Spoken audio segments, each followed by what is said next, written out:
welcome to the Backpacks Candidates Forum. I met some of you, but my name is Steve Van Dorn. I'm the new President and CEO of the Pleasanton Chamber of Commerce, and it's a real pleasure to be here this morning with all of you. Thank you for coming. So to get us kicked off, I'd like to ask our Mayor, Jerry Thorne, to lead us in the Pledge of Allegiance.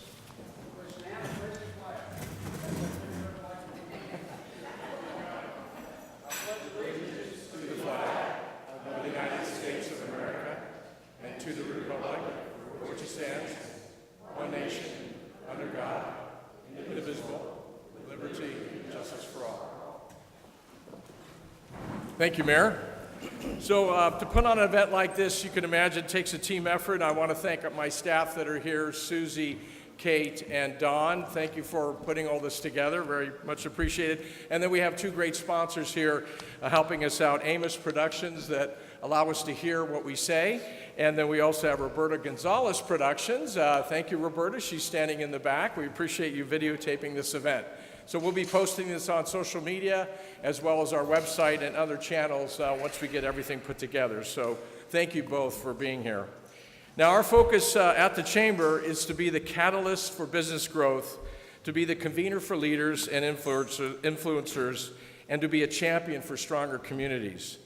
These efforts are articulated in the Pleasanton 2020, a community vision, a 12-page document containing measurable goals the community could achieve by 2020. The areas covered are arts, culture, recreation, education, health and human services, housing, leadership, the local economy, public safety, and infrastructure. To create this document, the Chamber reached out to local experts and people in positions of authority and responsibility, i.e. the superintendent of schools, city manager, police and fire chiefs, health pros, etc. And I must do a caveat, Scott did most of this work as well as the team that's here, and asked each the same essential question. In your area of responsibility and expertise, how will you measure success toward a better Pleasanton between now and 2020? 2020 is rooted in the belief that Pleasanton did not become one of the Bay Area's best places to live, work, and raise a family by accident, but rather Pleasanton today is the result of thoughtful design and the strong public and private cooperation over many years. Pleasanton's strong local economy and quality of life requires continued cooperation between the public and private sectors. Teamwork is paramount for success. Pleasanton 2020 is also the barometer used by the Business and Community Political Action Committee, also known as BACPAC, to endorse candidates for office, ensuring a very transparent process. Our moderator today to facilitate this discussion is Brad Hurst. He's a longtime resident and Pleasanton real estate expert and owner of Equity Enterprises. Brad has served on several committees throughout the city, has received many awards, and is also past chair of our board of directors. And well, I hope that you join me in welcoming Brad as our moderator.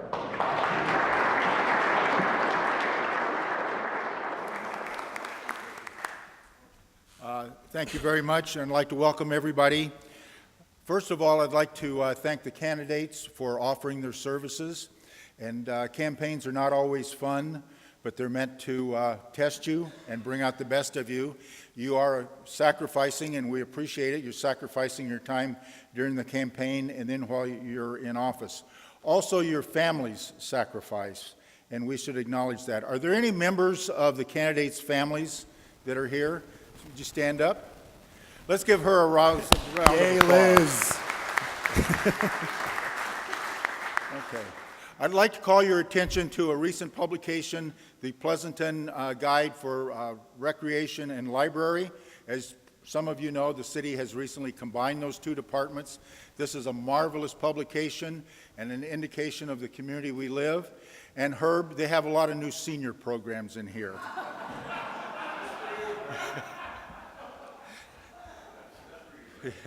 So our format today is that each candidate will get 2 minutes to make an opening statement.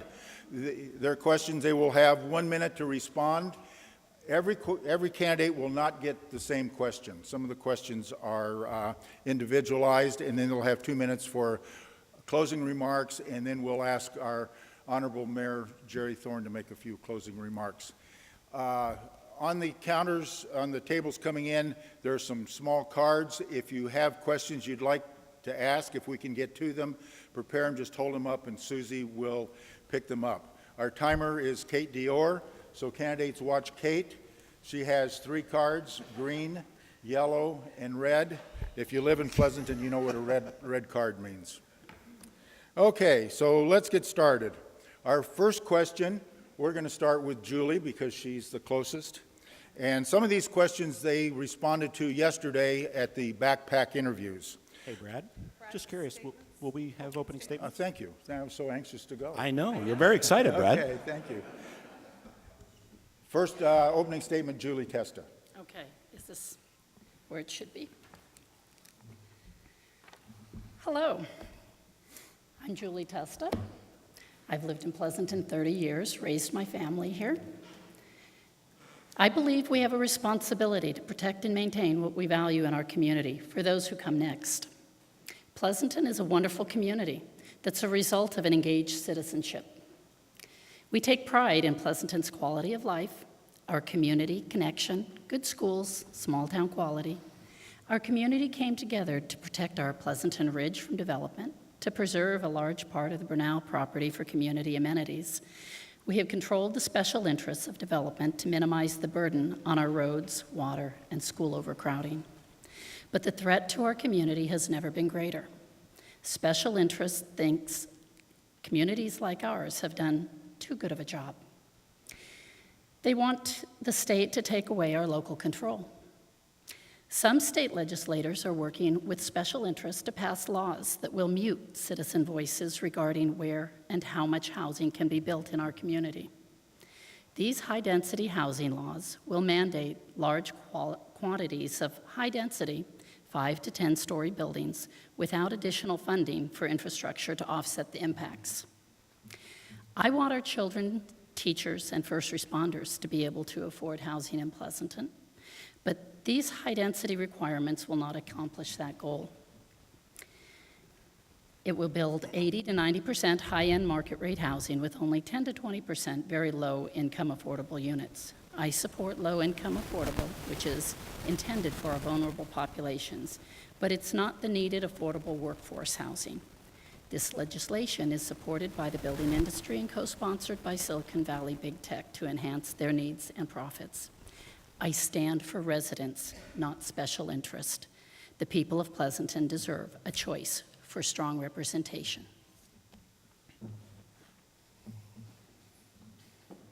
Thank you. Joe, 2 minutes, please.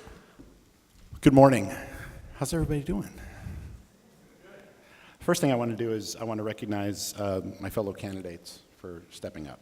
It's really amazing that the 4 of us, I guess, have stepped forward to take on this responsibility. I've considered Pleasanton to be my hometown for nearly 40 years. I'm an Amador Valley graduate, class of 1986. Thank you. And my wife is also an Amador Valley graduate, 1987. And, you know, about 30, 40 years ago, Pleasanton was a different place. It was about half as big. Our downtown was pretty small, pretty quiet. And as it's grown over time, it's doubled in size, of course, but I am very proud of the fact that we've really maintained its core. We've maintained what makes Pleasanton such a special place. We have a vital downtown. We have thriving neighborhoods. We have a strong economy. And I'm proud to say that our parks and the services that the city provides are absolutely outstanding. I served on the Park and Rec Commission for nearly 9 years, and before that, I was on the Bike, Pedestrian, and Trails Commission for a few years as well. And I serve because I love Pleasanton. I love it for many of the reasons that you do. The small town feel, the neighbors, the community, and I'm running to maintain our high quality of life. I really believe, and I'm sure you do too, that Pleasanton is the best place to live in the Bay Area. And it is one of the best places to live in the state of California and the United States. And I want to work with all of you to keep it that way. Thank you for welcoming me. Appreciate it. Thank you. Kathy, 2 minutes, please. Great. Thank you. Good morning, and I want to thank the Chamber for hosting this forum. You know, one of the things that I value the most, as I think most of all of us here, is civic engagement. I think more than ever, it's important to remember that it's a privilege to be able to participate and to be able to vote. And today, it's my privilege to be here to show you or to share with you my thoughts and goals and what I've learned over the past several years. I was raised in a family where both my parents were actively involved in their local community, committed to making their city a better place. When my husband and I and our 2 young daughters moved to Pleasanton over 23 years ago, I immediately set out to get involved in this community. Initially through swimming, because both of our daughters were swimmers. Most of you know that. I started out serving on the local board of directors for 2 different organizations. And as often happens, one thing leads to another, and the next thing I knew, I was appointed to represent the sports organizations at the Brunel Property Task Force. And that led to being appointed to the Park and Rec Commission, and then to the Planning Commission, and subsequently I ran for election to the City Council in 2013. You know, I think most of you know that line from the children's book, if you give a mouse a cookie, he'll ask for a glass of milk, and then he wants a straw. Well, what I found with civic engagement, that it's a lot like that, where one thing leads to the next. And for me, it all began with my children and their swimming, but it expanded over time. What I've come to learn that is being part of something bigger than ourselves that gives shape to our community is both incredible and important to me. And being part of the community conversations connects us all in a shared commitment to make this the place that we love to come to call home.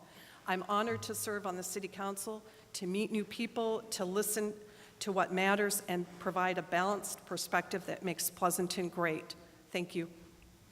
Thank you, Kathy. Morning, Joe. Joe Ledoux. Thank you. First and foremost, I'd like to thank Brad for moderating, Steve and the Chamber for hosting this event, everyone that came out bright and early this morning to be here. My wife will be here in a little while, but with a 3-month-old, nothing runs on time. So a little bit about myself. My name is Joseph Ledoux. I live here with my lovely wife, our beautiful son, and I think that that has helped in shaping why I have such a vested interest in running for City Council, and that's because I'm the guy next door. I'm not here, I'm not woven through the politics of the city. I haven't gone through some of the commissions and committees, but what I do bring that it's unique is a fresh, young, and energetic perspective. I'm supportive of mindful growth and collaborating with our school board and our schools to grow our school district with our community, as well as supporting our police and fire and maintaining our small town charm.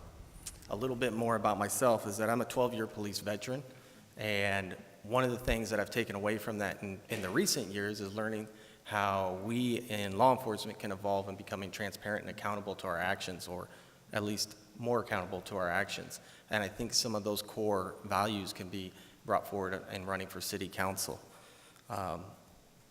So I have a undergrad in international business. I have a master's in criminal justice from Boston University, and I think that the background from that standpoint will certainly help in getting me up to speed for the challenges that are ahead of me in City Council. And I thank everyone for your support in being here today.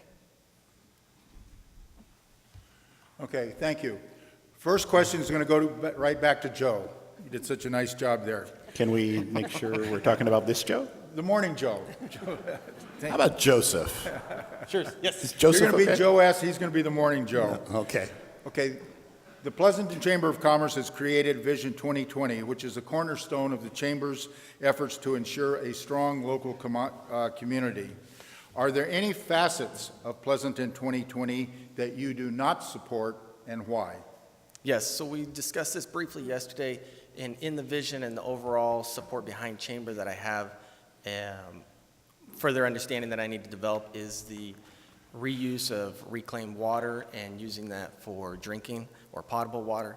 That's one aspect that I certainly need to have a better understanding and would seek the input of the community. And so far in my conversations with community members, I've had mixed results on what the feelings are.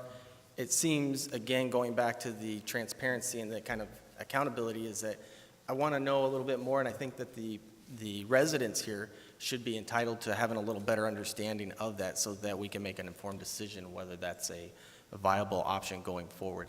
Outside of that, I think that Vision 2020 provides a beautiful framework for a prosperous and thriving economy. Okay, thank you. Kathy, your Same. response? Same question. Yes, I support Vision 2020 with the exception of the housing section. And my concern with the housing section as it's written is that it does not discuss the infrastructure. It talks about adding additional housing, but I mean, I think the reality is the elephant in the room is the infrastructure, the traffic, the schools, water, sewage, all of those. And so I have some concerns around talking about the housing without also talking about how we would address making sure that the adequate infrastructure comes along with it. Okay. Joe? You know, when I was asked this question yesterday, I was a little surprised because I actually didn't read through the 2020 trying to find something that I didn't like. And quite frankly, I had a hard time finding something here that I would oppose. And so I took another look at it this morning, and I would say if I had to pick something, you know, a second bridge at Bernal Avenue in Arroyo, east of Foothill Road, I know that's a tough spot. Currently, it's not a great bridge. We had to shut it down because of the paint job that we did out there for a while. I'm not sure what the feasibility might be of a second bridge there.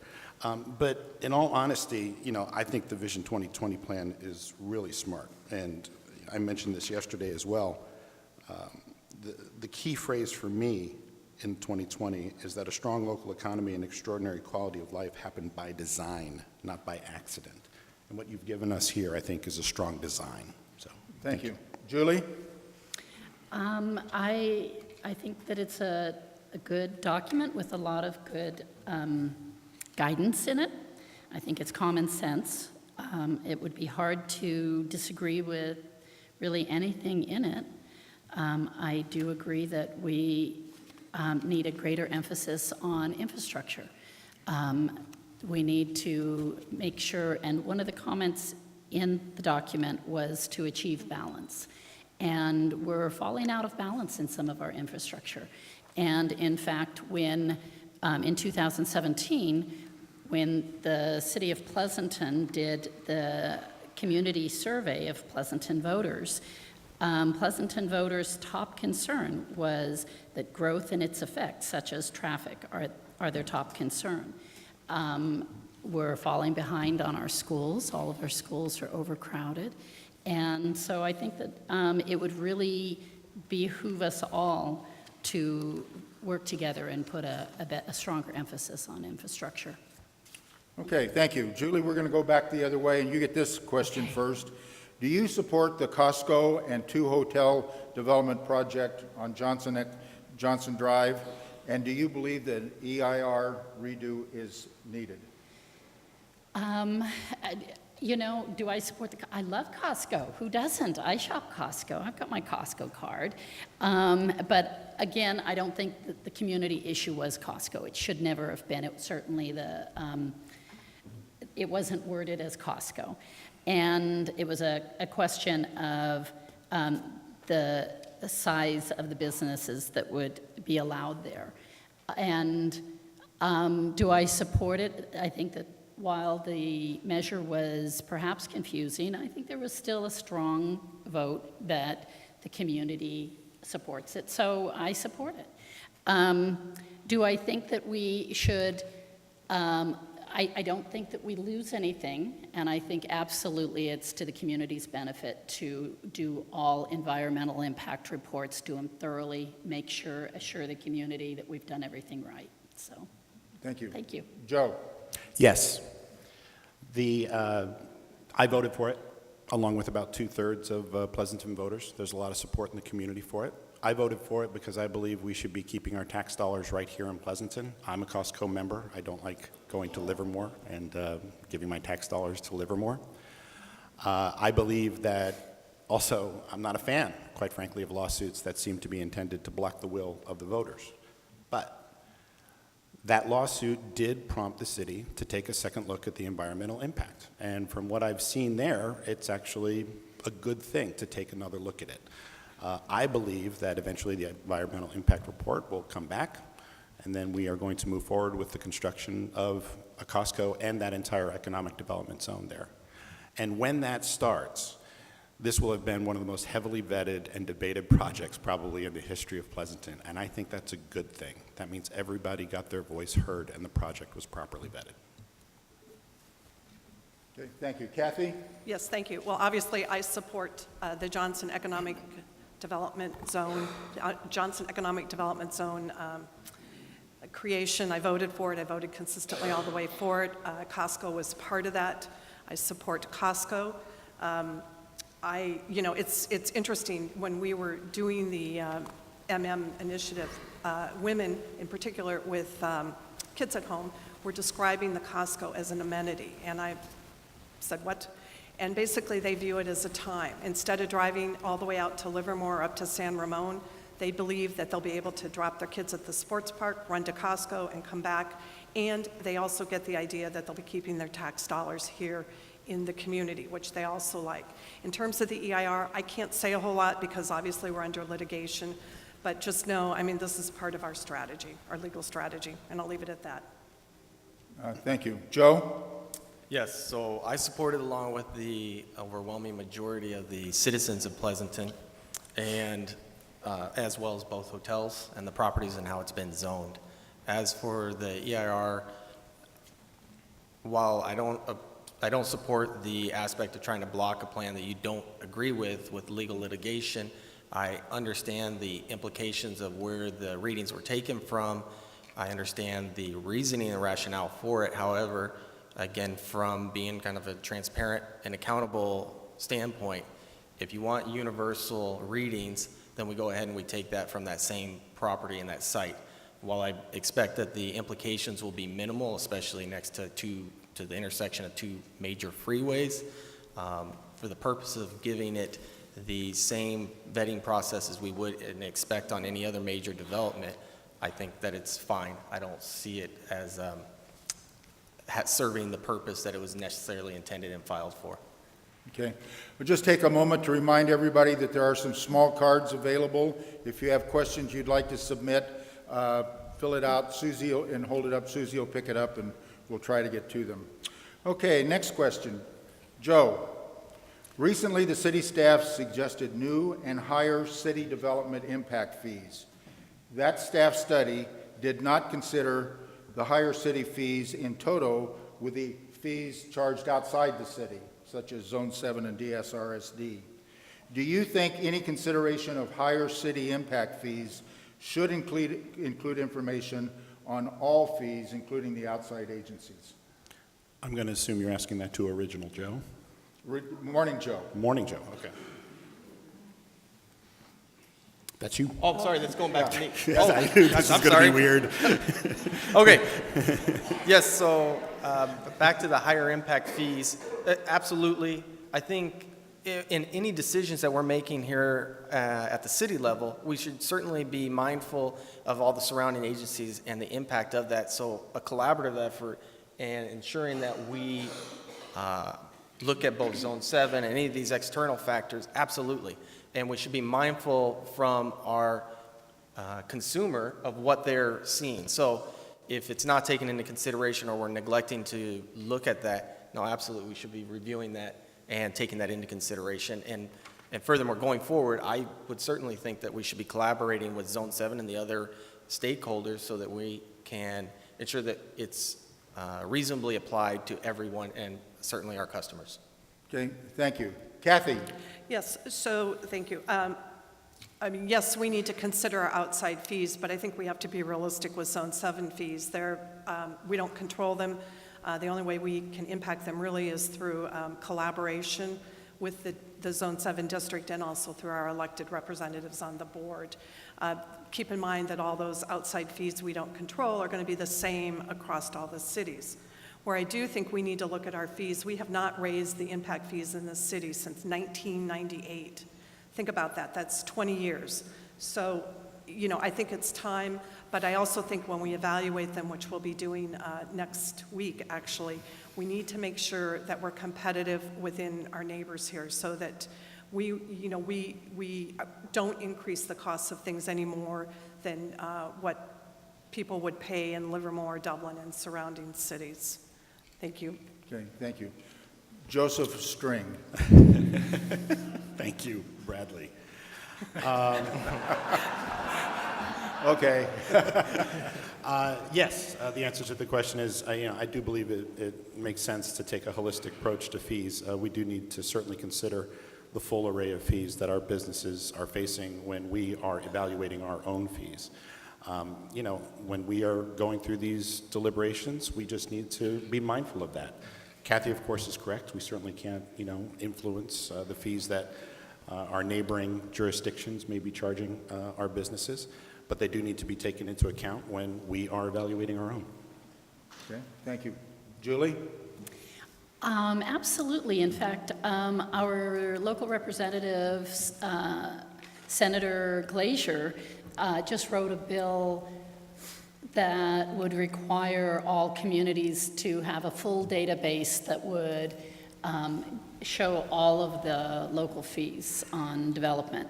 My greatest concern, though, is that along with the legislation that's coming from the state is legislation, there's a lot of talk and attempt to say that we will reduce and remove local fees. Some of it is actually talking about removing our fees, which would mean that we would not have, while we have always said growth should pay for itself, we would not have fees for roads and schools, and some of the legislation is seriously going in that direction. So I would say that we need to really be paying attention, because without those fees, it would really change our ability to protect our community. Okay, Julie, we'll go back down the other way. What is your position on the proposed changes to Prop 13 and how it would affect Pleasanton businesses and city revenue? The changes are proposing a two-tier change, so that my understanding is residents would stay the same, but that there would be a reevaluation of the business valuations under Prop 13. And we know that our schools are desperately needing more revenue, and the schools are supporting that, and I think it's something that we need to look carefully at. Thank you. Joseph String. Yeah, I would also say that, quite frankly, taxation is a tricky issue. But the fact of the matter is that we enjoy some pretty low taxes when it comes to property, thanks to Prop 13. And we do need to be really careful about looking at ways that we can generate more revenue, specifically for schools, specifically for infrastructure. So I would not necessarily say that I'm in favor of additional taxing, but I would say that, a two-tiered approach should be closely evaluated, because we need revenue. Kathy? So I think we need to take more look at this and more understanding of this and the impacts of it.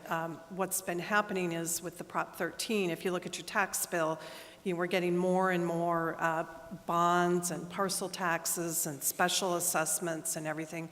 And it may make more sense to look at something like the two-tiered, so that communities such as this one, in our school district in particular, don't have to keep going out to the voters looking to get additional revenue. It's hard to answer that in a minute, but I do think it's worth something that we do need to take a further look at and understand better, both the impacts on the residential and on our business community. Okay, thank you.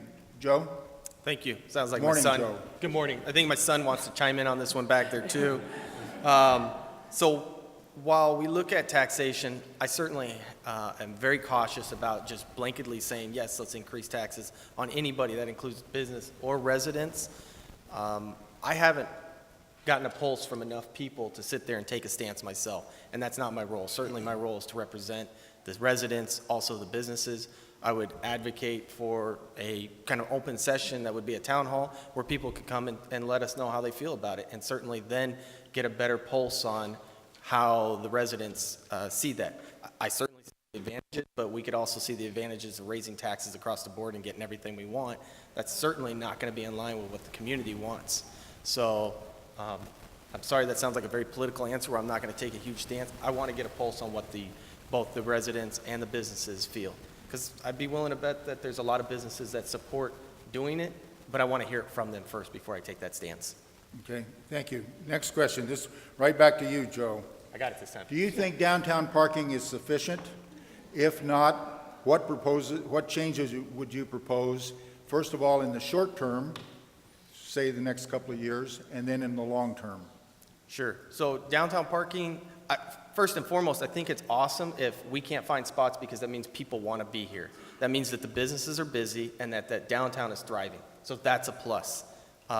There certainly is room to increase parking. That would be a benefit for everybody. We can bring more people down here, increase revenue.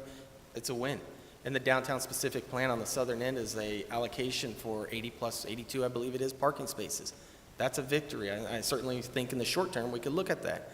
In the long term, there's some master plans that would suggest parking over on Bernal, perhaps close to the ACE train, and from there we could go ahead and revisit the idea of a trolley or some system that can shuttle people from there downtown and perhaps to some other points of interest in the city.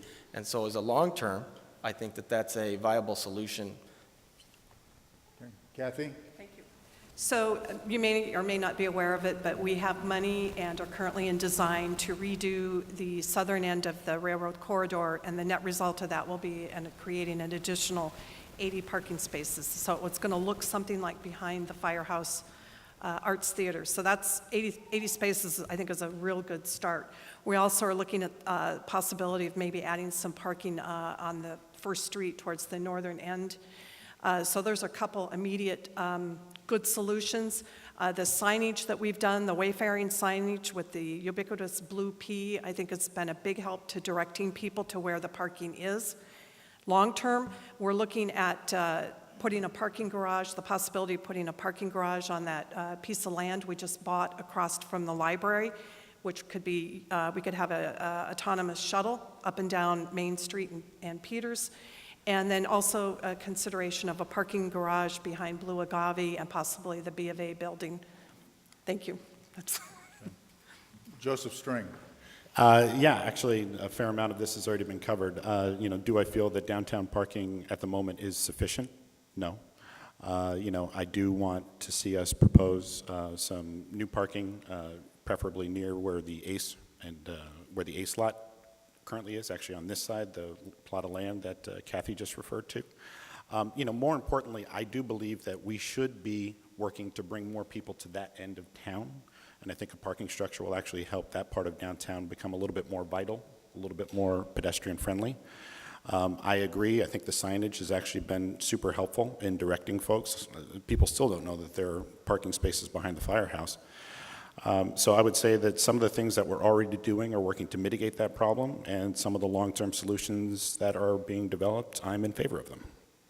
Thank you. Julie? We definitely need more parking. We hear that constantly. It's been a topic at the downtown specific plan process. The parking structure that has been discussed over near the ACE train and as a part of the redevelopment of the downtown Civic Center complex. My concern is that with the plan to add so much housing and business office space in there, I question how much of that parking, new parking, will actually serve our downtown, because so much of it's going to be needed for what's being proposed over there.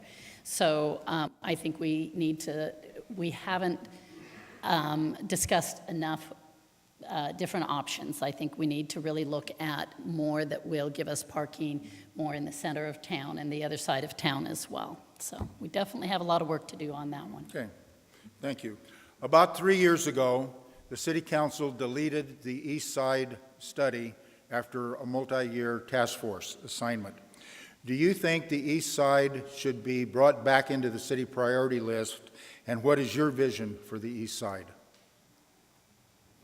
Yes, I'm sorry. Okay, the East Side.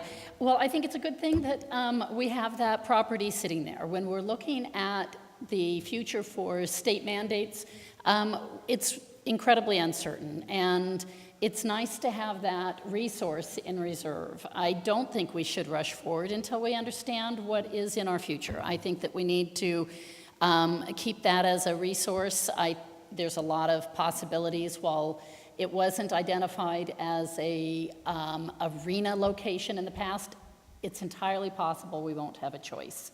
I also think it's a good future resource for helping us out with some of our school impact. So I would not rush forward on creating a new plan. I would wait and see what our future holds. Joe? Sorry about that. I disagree. I actually think that we need to restart the planning process for the east side very quickly. Because quite frankly, if we don't do a plan for the east side, someone else is going to do it for us. Someone else is going to put something in place there that we likely will not like. I would also say that waiting for a requirement for us to take action is probably not the best strategy. We should be looking ahead and making our own plans with the expectation that some development is going to happen out there that's going to help us meet our housing requirements. And by starting that planning process now, we actually get to take ownership of that. We actually get to advance our own interests there a little bit. So my vision for that east side plan, quite frankly, I can't wait to see what the plan looks like. We're going to work on a great plan that's going to include a wonderful space for people and housing. So let's find out what it looks like. Thank you. Kathy? Thank you. So I do support putting the east side on the work plan in 2019. However, I won't support actually starting it until we're finished with our downtown specific plan update, and we've got some work to do on the Hacienda PUD that's critical to helping our businesses. But I think there's time. I view the east side as part of the solution for what's coming for the state mandated housing. I don't view it as the full solution. When we did the rezoning in, I guess it was, 2010? Seems forever ago. We really tried to take a balanced approach in distributing the housing throughout the city. I think we need to continue with that. It seemed to work reasonably well. I also view the east side as a part of solution to some of the school overcrowding issues with putting a new school. I also think possibly we need to set aside a small amount of land for a fire station. To make sure that we have adequate fire coverage here in our community. I could say a lot more, but. Okay, thank you. Joe? Morning, Joe. Good morning. So I too am very mindful that this could certainly be a part of many of the solutions. As we look at some of the fundamental problems that we have, or challenges maybe is a better word, we look at schools. If we sit here and we look at the east side specific plan that we previously had and we're looking at 900 units, we may be able to address some of our RENA concerns when we revisit that in 2022. So if we start planning now, we can probably safely project that we'll have similar numbers and we can start planning for that. But in this planning, we can also plan for the growth of the community and what that looks like in our school districts, and make sure that we have adequate schools, and making sure that we help our school board acquire the property necessary. Much like Kathy said, the same with firehouses. It needs to be revisited on what that response time is going to look like for fire. Also supporting police. Those are some of the cornerstones of what I meant earlier when I said mindful growth. As long as we're mindful of both the school districts, our public safety, the impact to the residents on the east side, that certainly could be a part of the solution. Good, thank you. We'll go right back to you, Joe, and come this way. As long as you've brought up RENA, let's talk a little bit about RENA.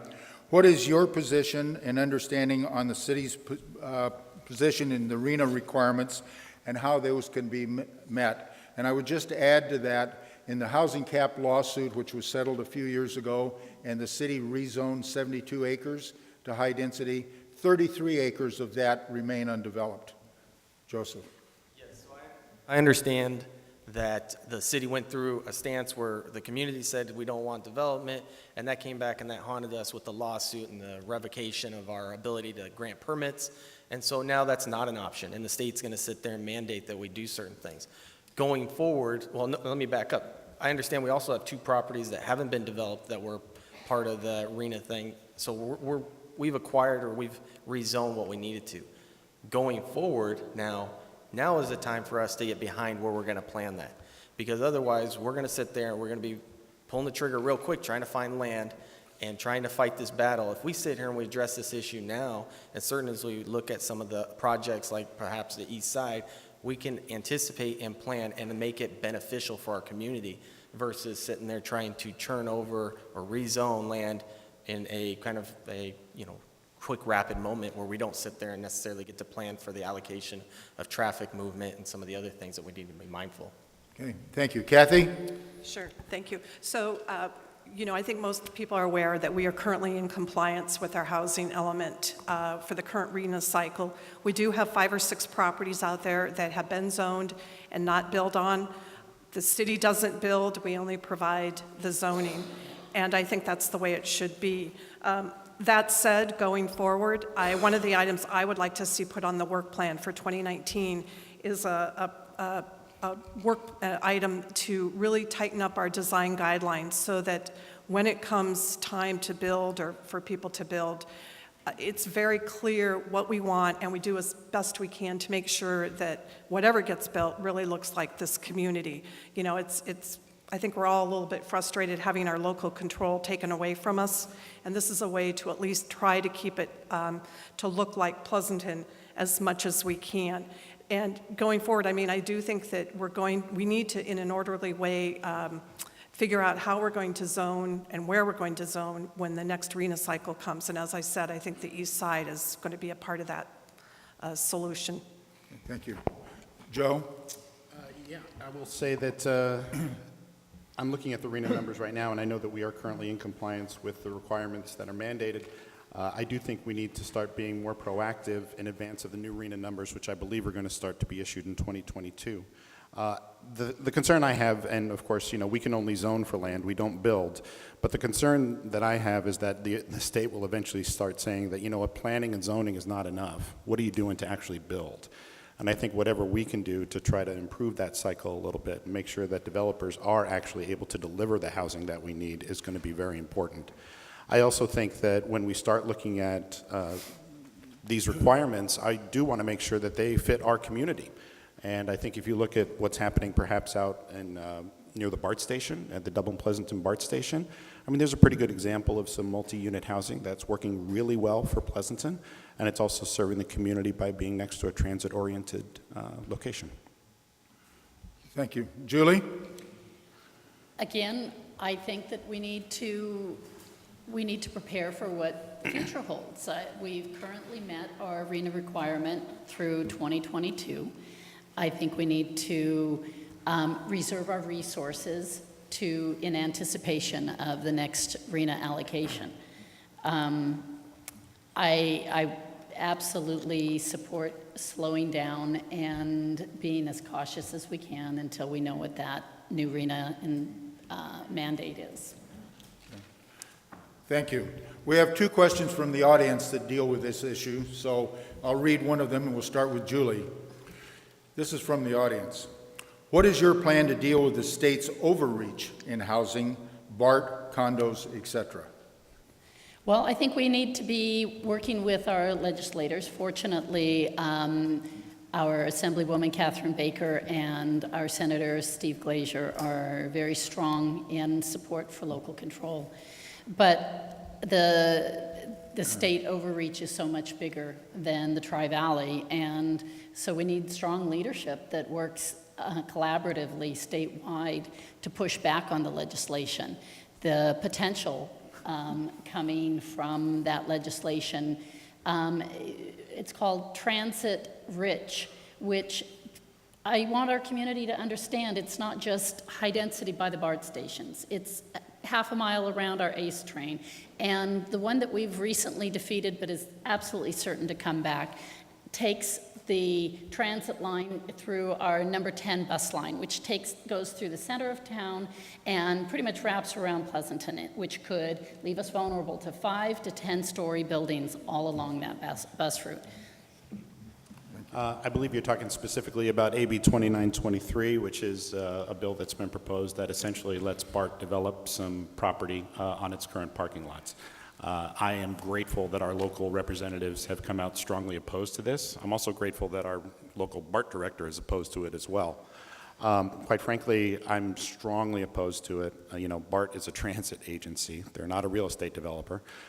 Not that they would be. I know that they would work with a developer to process the land, but BART has enough trouble just keeping their trains clean and on time and safe, and I want BART to actually focus on that. I think in terms of how we can advocate, yes, we absolutely need to be working with our state legislatures to make sure that our position is perfectly clear. But at the same time, we need to be looking at some development opportunities, again, just like the apartment complex that was developed across the street, across Owens Drive from the BART station.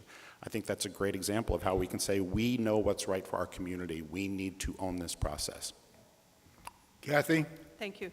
So with regard to the BART legislation, if it does pass the Assembly, which I think is fairly likely, and signed by the governor, unless it's got some changes, this is probably one of the worst pieces of legislation that in 20 years.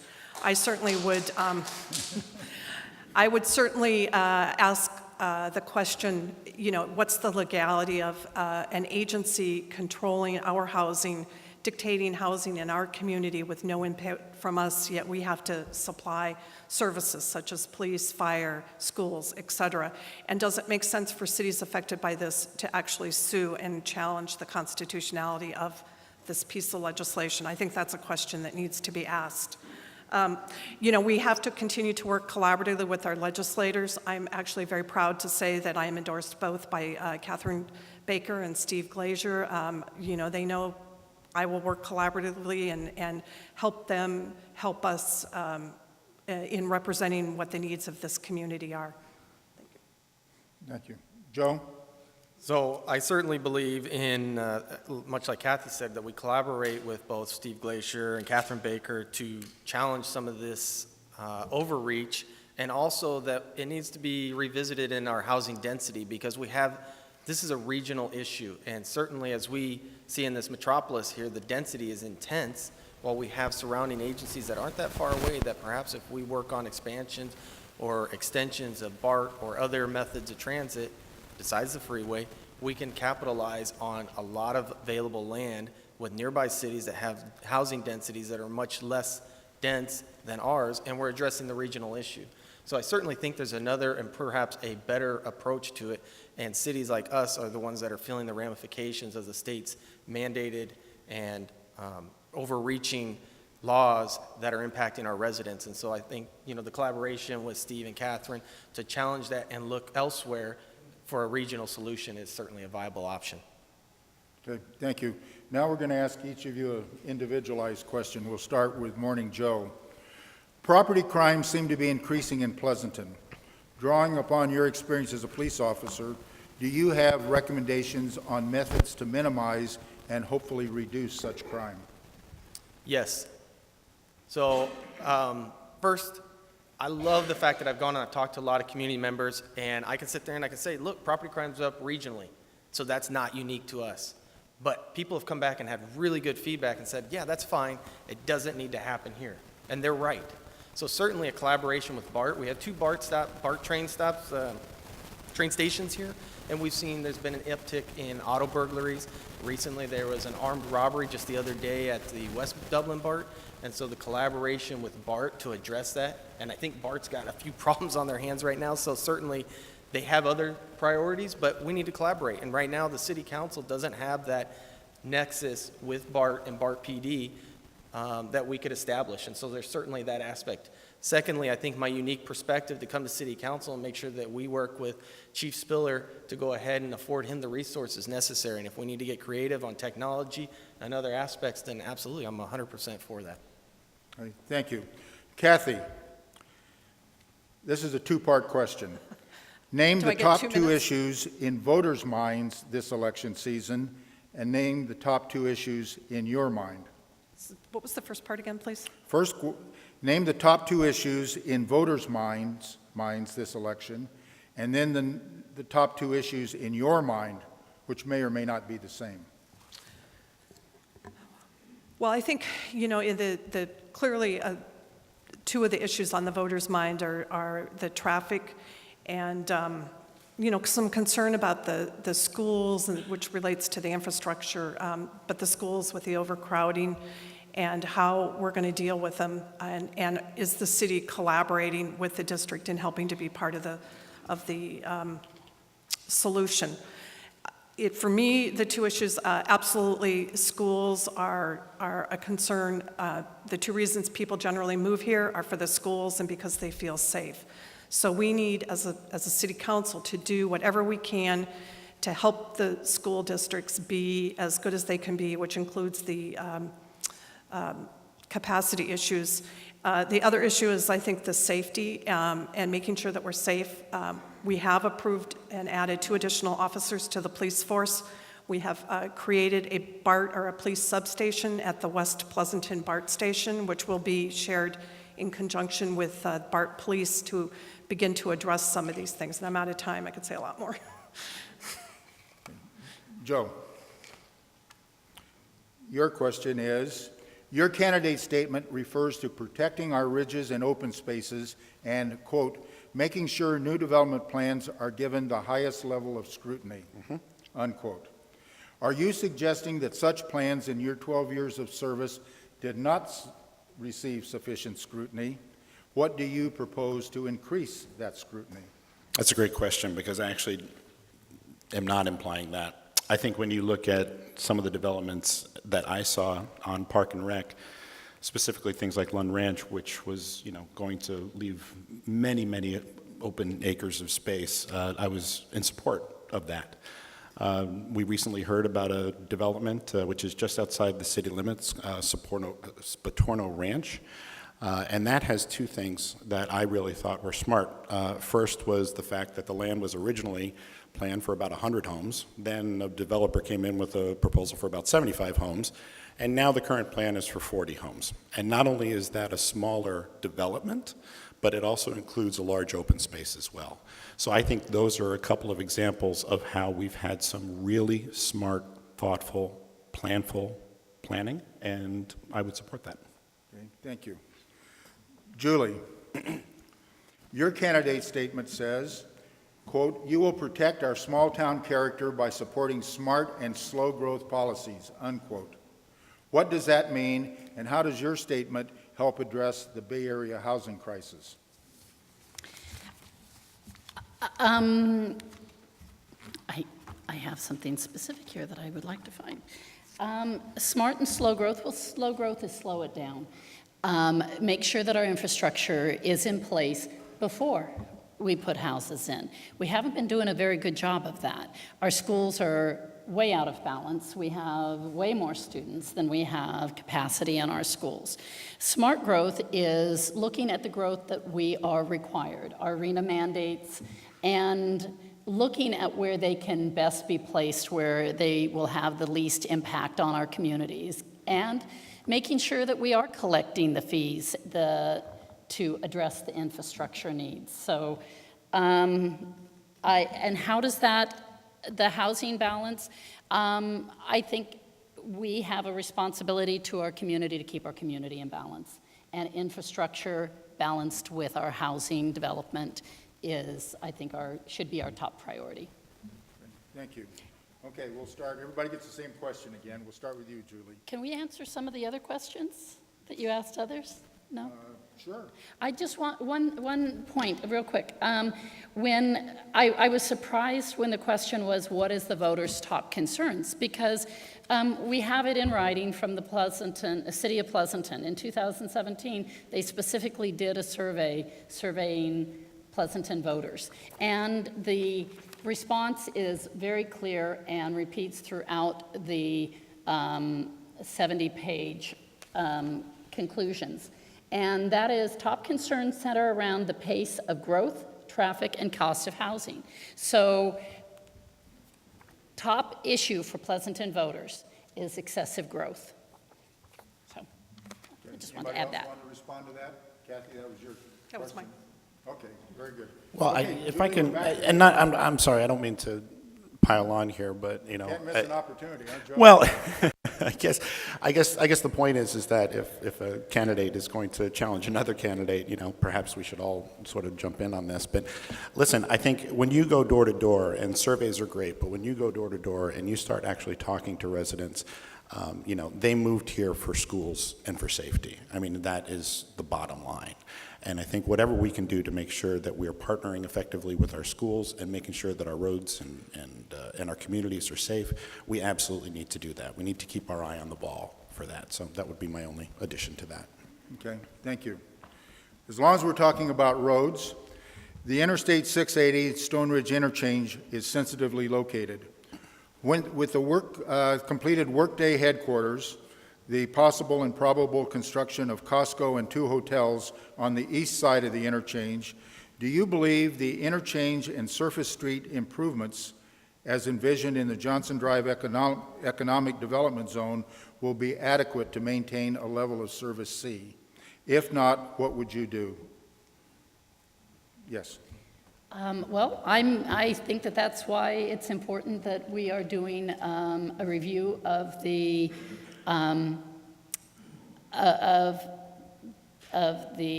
environmental report. I want those answers. I want to know if we're going to be able to properly address the environmental. The air quality was one that was questioned. I want to know, are we going to be able to properly address the traffic impacts? Because the report that we saw already said that there were unavoidable impacts on traffic. I want a thorough and transparent report to answer those questions. Does that mean that your reply to the question is more study, or review of the study? The review of the study that they're currently agreed to doing, yeah, I think it's very important. Okay, thank you. Absolutely. I think the community will appreciate having that information. And that there was a question. I support that we do a second look and make sure that we are answering all those questions. Okay. Joe? I believe the planning process that went into the economic development zone is thorough. I believe that the traffic mitigations and the plans that are in place to accommodate the hotel and the Costco and other businesses there will be sufficient. And quite frankly, as with all of these decisions, if they are not, then we can always go back and make sure that things are adjusted so that they can manage the traffic flow there. You know, these decisions don't get made without those types of decisions and that type of infrastructure in place, specifically in that area. Thank you. Kathy? Yes, I believe that the over $20 million worth of infrastructure anticipated or contemplated for Stone Ridge Drive and Johnson Drive in that area will be adequate to address the traffic. There's been a lot of study. Our traffic engineer has spent a lot of time on it and done traffic studies, and I'm pretty confident that he knows what he's doing. And if he doesn't, then we'll have to look at what else we can do. But there's an awful lot of changes that will be done to improve that area. And I think it's worth noting that some of those changes were even contemplated before the word Costco was ever uttered into this community. They were in the general plan. So, there is a comprehensive plan there to fix that part of town, which I happen to use every day, given I live on the west side. Okay, thank you. Morning, Joe. Good morning. Again, I think I have full faith in our traffic engineers, and I actually have full faith in much of the staff of the city. And certainly, if we find a flaw, then we can go ahead and readdress it. With that said, I think it's important that we look at it from Workday standpoint. They have a vested interest in making sure their employees can get to and from their headquarters efficiently. They have avenues on both 580 and 680 that they can come and go from. They have a BART station that's right there, so there's a lot of things in their favor, and certainly they have a vested interest in their employees and making sure that it's not bogged down in a 30-minute commute to get off the freeway and get to their place. Secondly, looking at Costco and the hotels, I think it's important that we remember what kind of traffic we're looking at. That's periodic traffic constantly coming and going. That's not a 8 to 5 rush hour slam traffic. So there is, I have a lot of faith, again, going back to that, the traffic engineers have thought of that and realized that the traffic is going to be spread out through the business hours, and much like for the hotels, their consumer will be coming and going at different times, and so it's not a just rush hour and slam pack at certain hours. Okay, thank you. Morning, Joe. We'll go right back to you. In recent years, the City General Fund has increased to over $100 million. The city employment costs have increased even faster to 77% of that $100 million. What, if anything, would you propose to reduce the proportionate cost of employment?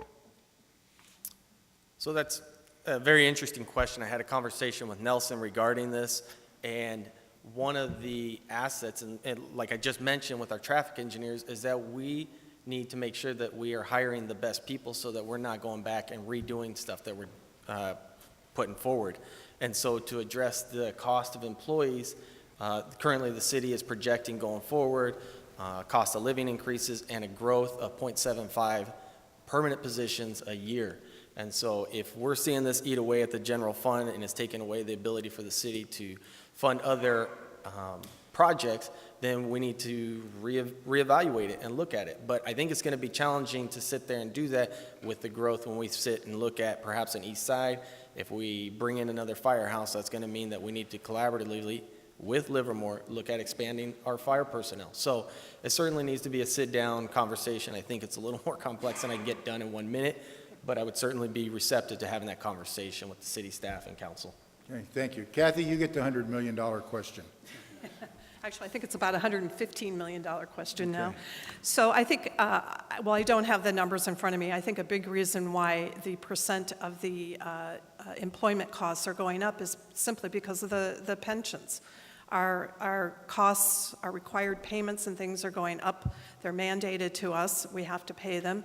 It's a promise that we made to the employees that there would be pensions, and so we've got to figure out how to do that. And, you know, the other thing is that we have added some positions. We've added 2 police officers, again, to address the safety question. We want to feel safe. We've also added, I believe, a dispatcher, and I believe there's been somebody out in operations services and in doing analysis and things for ourselves. So, yes, it has, but, you know, we need to provide services. The city's in the business of providing services, and we want to do that with the best quality people that we can, and there's a cost for that. So, you know, it is what it is to some extent. Okay, thank you. Joe? So, listen, hiring qualified staff is a challenge. Hiring people who do their jobs incredibly well, and I believe that the city staff does their job incredibly well right now. Finding those people and paying them a wage that allows them perhaps to live in the city that they serve is a challenge. I do want to also commend, as it relates to the proportionate cost of employment, I want to commend the city for taking the steps to start to plan for the pension tsunami that is headed our way. We've already started to put some money into a fund that will be used to pay down that pension obligation, but more needs to be done. The city of Pleasanton has always been fiscally responsible. We've always done a great job managing the needs of the community and doing it in a very fiscally responsible way. I would consider that the city will continue to do that, and I want to continue that work myself. Thank you. Julie? I agree that the increased employee costs is due to the pension, the growing pension liability. I went to the town hall that Steve Glazier and Catherine Baker held about pensions. One of the comments from Steve Glazier was pension liabilities continue to soar will cripple our ability to offer basic services. We're already seeing that. He also said that if we don't act on it, we'll be forced to make budgetary decisions that will create extreme hardship. We're definitely no longer able to direct a large portion of our general fund to city services because of the pension liability. Catherine Baker said our pension system is already crowding out essential government services. There are other options. There are other things that our city's done a good job of beginning the discussion, but there are other things that need to be discussed, things that Senator Glazier has been proposing, and I'm out of time, but I'd love to expand on that. Thank you. As long as we're talking about city services, I'll just remind everybody again of the new Recreation and Library Service Guide. The services that are available in Pleasanton are amazing. If you compare them to other communities, they are triple amazing. So I would encourage each of you to take a guide, they're out on the table, and make them available, and people like Herb Ritter can participate in the seniors programs. I would also remind you that the Chamber's Vision 2020 brochure is available on the table. As long as you've brought up pension liabilities, that seems to always be a hot topic. We'll start with Julie. What would you do specifically to reduce the unfunded pension liability of the city? Okay, I'm glad we do have an opportunity to revisit that. One of the things that was emphasized in that town hall meeting that was held by Glazier and Baker was defined benefit plans. Basically, what we currently have is a defined benefit plan. And while we've done a good job of transitioning new employees, we haven't done enough. And we know that the harm is still so great.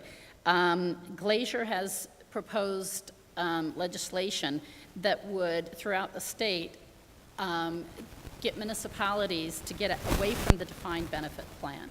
And that would be looking at what corporate America has done to correct their benefit plans, where they've moved away from the defined benefit plans that are completely unsustainable in the long run. We need to look at those options, and I'm out of time. Thank you. Joe? I'll focus on what we should really be doing locally, and the short answer is continue to save. I think that the City Council has already taken a good first step, and I think we absolutely need to continue that. The economy right now is good. I believe that we are overdue for a bit of a correction. So while the economy is good and while the revenues are strong, let's keep putting money into a fund that actually has a higher rate of return than what we would normally get from a different mechanism, and let's continue to save to make sure that we can make that obligation. We can't take our eye off the ball because this is a large, large amount of money that is going to come due in the next 10 or 15 years. Okay. Kathy? Thank you. So I think there's really 3 steps here that we need to be considering. One of them is, the first one is that we need to limit raises for our employees to the cost of living, which we have been trying to do and have been doing. The second is the council created a Section 115 irrevocable trust, which basically means that it can be invested in stocks and bonds, get a higher rate of return than what the city legally can do. And we have put about $21 million in that, plus our finance director is going to be using it a little bit as a money market to get a little more money on the money that we have in our budget before it's actually due to pay CalPERS. What we've done is looked out 10 years, and we believe that we can make our mandated payments up until about year 8, 9 without affecting services. The legacy of this council is going to be in 8 or 9 years when they can't make the payments without cutting services. They'll have this trust fund to begin to draw to balance the budget without cutting services. And finally, no question, we need to continue working with the legislators to make structural changes to the pension system so that we can continue to offer that to our employees. Morning, Joe. So much like Kathy said, the city has done a phenomenal job of getting to where we're at. All the employee unions are doing the max employee contributions. We have a tiered system, for those that aren't aware of it, that the state has implemented that has got now new employees 7 years further along in their career with a lower defined benefit at the end.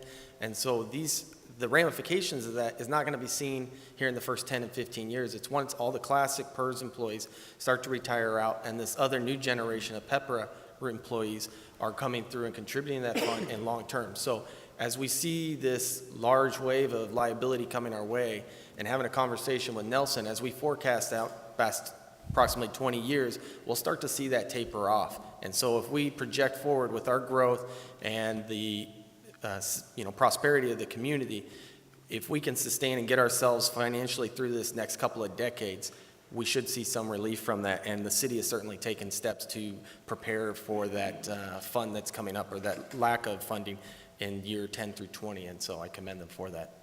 Okay, thank you. As long as we're talking about money, Joe, we'll come back to you. As a council member, what would be your top 2 priorities for capital improvements? Okay. So I certainly see a massive benefit to the Burnell Library project here that's a little ways out. We're still we haven't even hit the final stages of that. I think there's a tremendous opportunity for us to look if there's a way that we can fiscally manage that and get that into our general fund, into our budget, that's beneficial for the community. We have a huge influx now, and I'm partly to blame, of young folks that are going through our schools that are going to be taking advantage of the libraries, the parks, and all this. And so we need to be mindful that as we grow as a community, that we sit there and support the growth of those services as well. Second capital improvement project, I would say that I would be very supportive of the east side, again, for that mindful growth that we can address. That to me seems like one of the easier fixes to address the schools, that we can sit there and work with the unified school district to have the property allocated or acquired so that they can develop that. And so from a city council perspective to help plan and perhaps move forward if that's a viable option. Okay, Kathy, your top 2 priorities for capital improvements. Okay, thank you. So definitely building a new library. I believe that this community uses the library, values the library, and wants a bigger library offering more services and things. And so I would definitely see that as one of them. The second one would be money for infrastructure projects. The second bridge at Burnell, fixing the intersection at First and Burnell so that there's a couple left turn lanes, and other parts of the community, because people want to get around, and I think that's really an important component of keeping this a great place to live. Joe. Kathy stole mine. I truly believe that we need a new civic center that should be built in a phased approach, starting with a library and with a new police center. Quite frankly, the library is a tremendous community resource. And, for folks who say, why do we need a library? We have the internet. Stop by the library anytime. You'll see it's the busiest, most used public facility that we have. So I think those would be a priority for me. And yes, roads and infrastructure. Listen, and when I think about roads and infrastructure, I like to make sure that our streets are working for everybody, motorists, cyclists, and pedestrians. So when we're looking at infrastructure projects and making our roads better, yes, of course, we need to be making sure that our cars are moving better. But let's also take a look at what's been outlined in the bike and pedestrian plan to make sure that we're doing things that can actually get people out of their cars. We're still a very walkable, cyclable city. Let's do things that make it better. Okay. Julie. Well, our top expense in our capital improvement program is streets, and that absolutely should continue to be a priority. We want to maintain, have good quality streets, and it serves the entire community.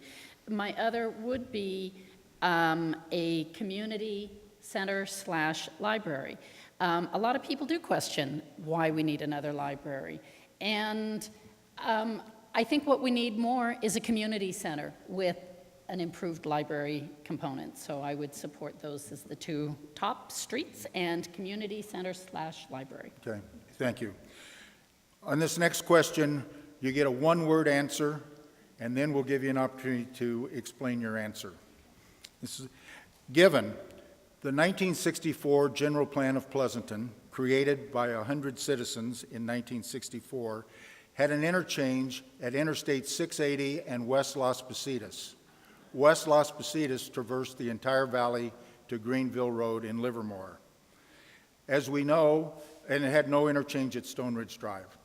As we know, there's now an interchange at Stone Ridge Drive and no interchange at West Las Positas. 1-word answer. Would you support or oppose putting the Las Positas interchange back in the general plan? I would oppose it. Thank you. Joe? Oppose. Okay. Kathy? Oppose. Joe? I too would oppose. Okay, now we'll give you an opportunity to explain your answer if you'd like to. Julie? I think the concern is cut-through traffic. We sit at interchange of two major freeways. We already suffer a high level of cut-through traffic, and I think that that would encourage additional cut-through traffic. Same, cut through traffic, and also I'm not sure what the community benefit would be, quite frankly, for having yet another exit off that street. So I would oppose it. If somebody wants to study it and come back with an answer or why it's a good idea, then great, but I would oppose it.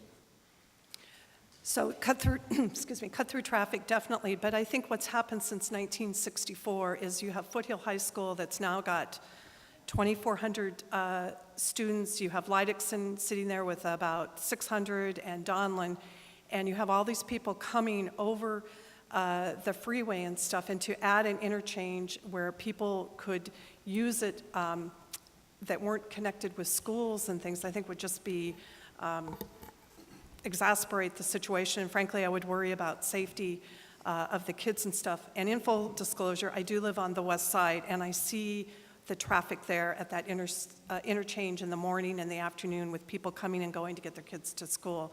And I just think at this point, given what's taken place over, over 40 years, things have changed enough to say that I don't think it makes sense anymore. Okay. Morning, Joe. The purpose for my opposition to it is first and foremost the cost. I think that we have a handful of other projects that the city could flourish from and spending money and collaborating on that would be more beneficial than that interchange. And additionally, from the pulse that I've received so far from talking to people, that has not been brought up. And so again, it goes back to, I think we have other things that we could better address that would be more beneficial to the community. Okay, good. Last question. We're going to take a quote out of Joe LeDuc's candidate statement. Quote, "You will support and invite small business and restaurants into Pleasanton," unquote. The chamber likes to hear that, by the way. What would you actively do as a council member to support and invite them? And everybody will get that question. Joe? So growing up in small town Iowa, I'm familiar with the downtown and that the small businesses are the fabric of our community. My dad has a small business. I have friends back home that have that. And so when I came here, I feel at home in Pleasanton because we have very much of that charm. We have the most beautiful downtown in this region. And so my role as city council is to certainly partner with Chamber and other commerce developments, downtown as well, to incentivize them coming, them being small businesses, and coming here to Pleasanton. Big things come from small businesses. That brings jobs, that brings clientele to our city for restaurants or those services that are afforded to them, and it helps downtown thrive. And so it's just mutually beneficial to the community and to the small business owners. And my role as a city council member would be to support and advocate for them. And it's in my blood. It's how I was raised. I'm certainly a huge proponent. Kathy? Well, I too am from Iowa, a little different town than he, actually a town kind of up the road, but that's okay. So, and actually, just as the maid of honor in my mother's wedding is from the town he's from, and I spent a lot of time in that town when she would visit, but that's a side story. So absolutely, small business and small businesses, be it retail, be it services, or be it restaurants, are vital to the success of this community.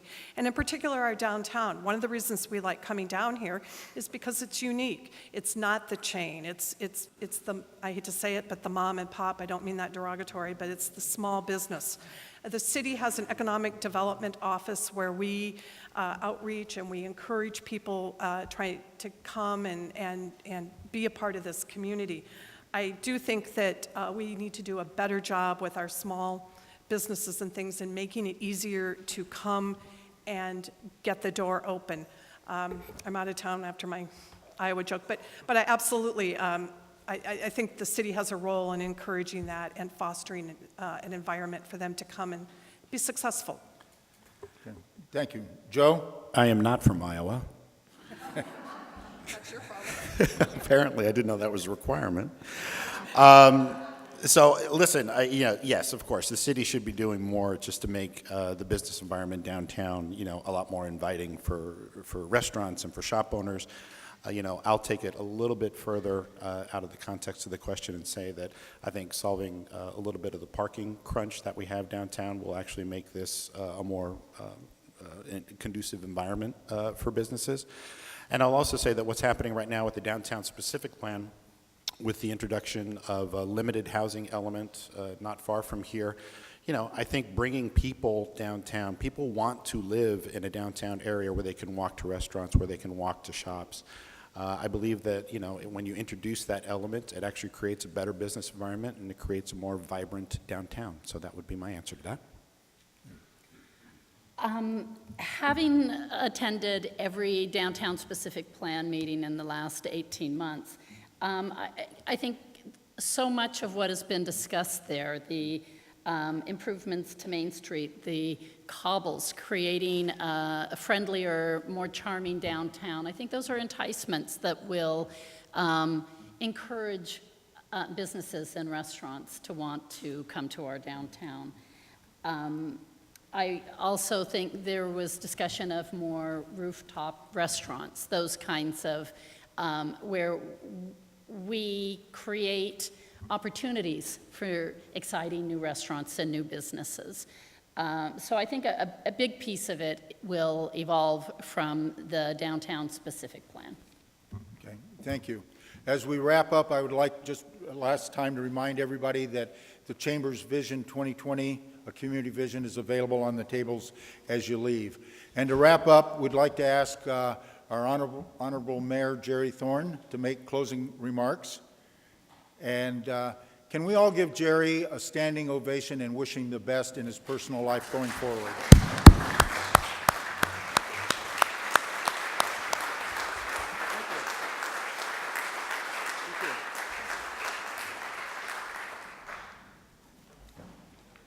Well, I can't tell you how different it is sitting over there rather than up here, but it's really different and a little frustrating because you certainly hear questions that you would really like to jump in on and let people know what your opinions are.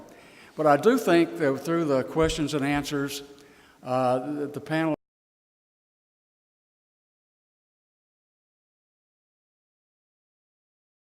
years, which are the biggest concerns that I have. I would like to add a few comments to some of the things that have already been talked about. First of all, the fiscal stability of this community.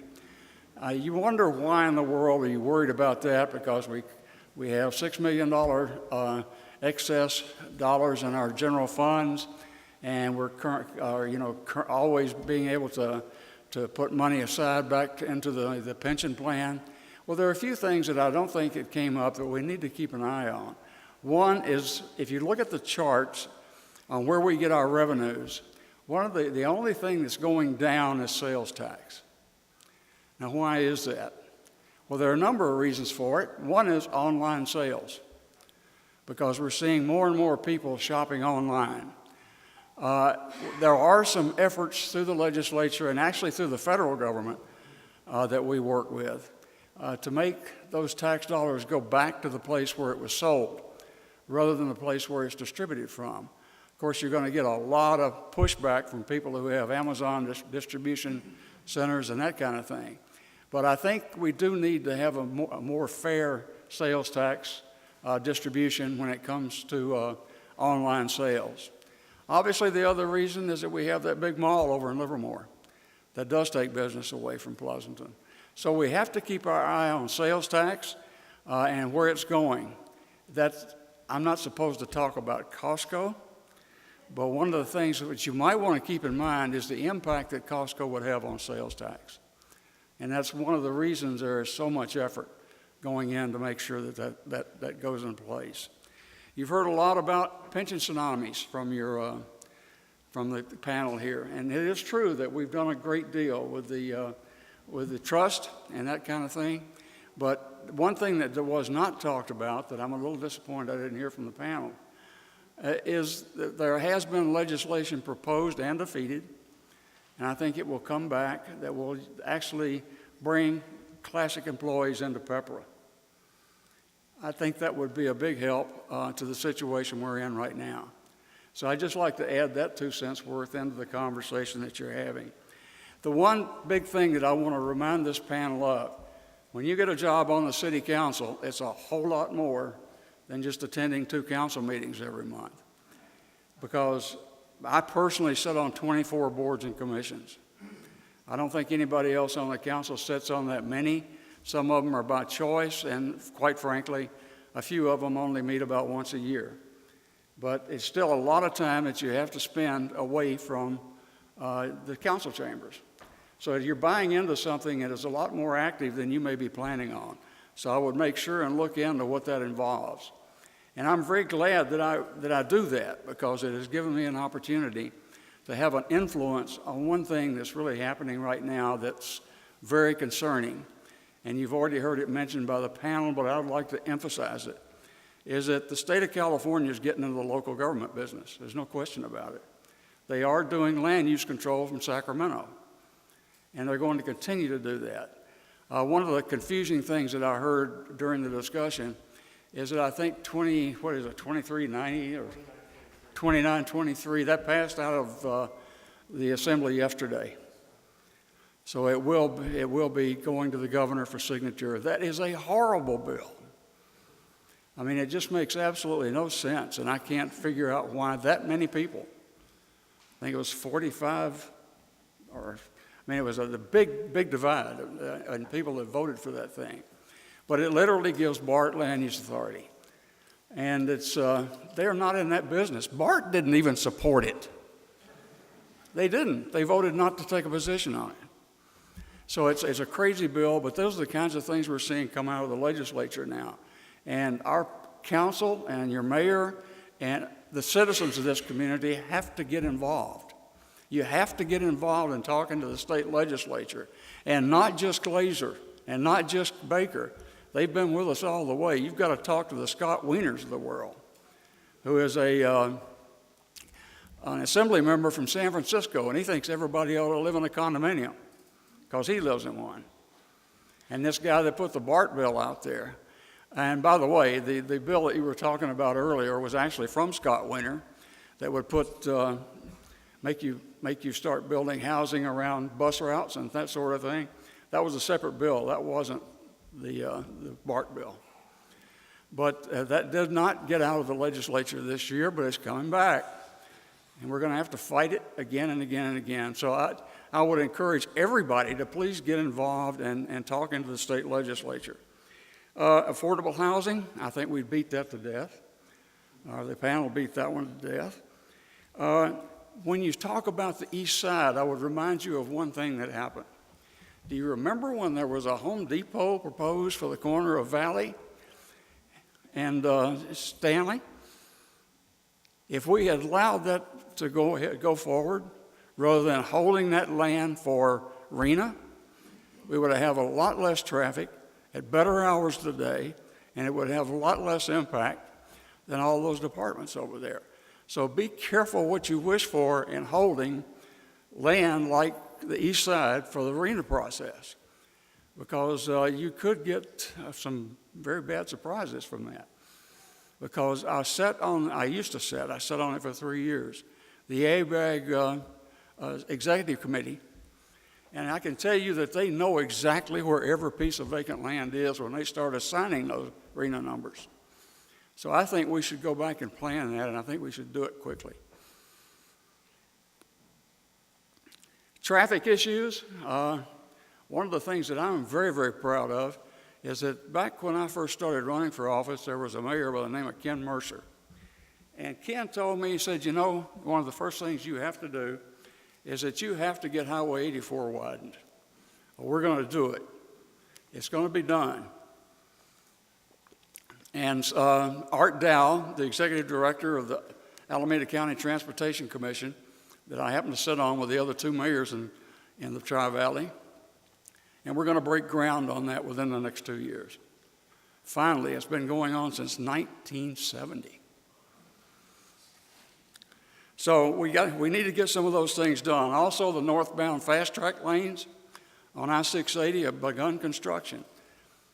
And we're going to get them all the way through Pleasanton one of these days. It's not funded through Pleasanton yet. But, and there's some reasons for it, and they're political reasons, and I'll talk to you about that offline. But those are just some of the things that I wanted to add to the conversation. I think the panel did a good job. But watch out, guys. You've got a bigger job than you might think you do.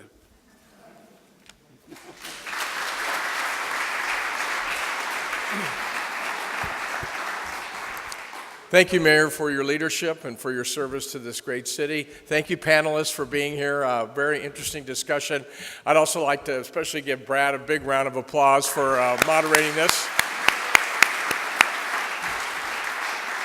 And once again, thank you to our sponsors, Amos Productions and Roberta Gonzales Productions, for videotaping this event.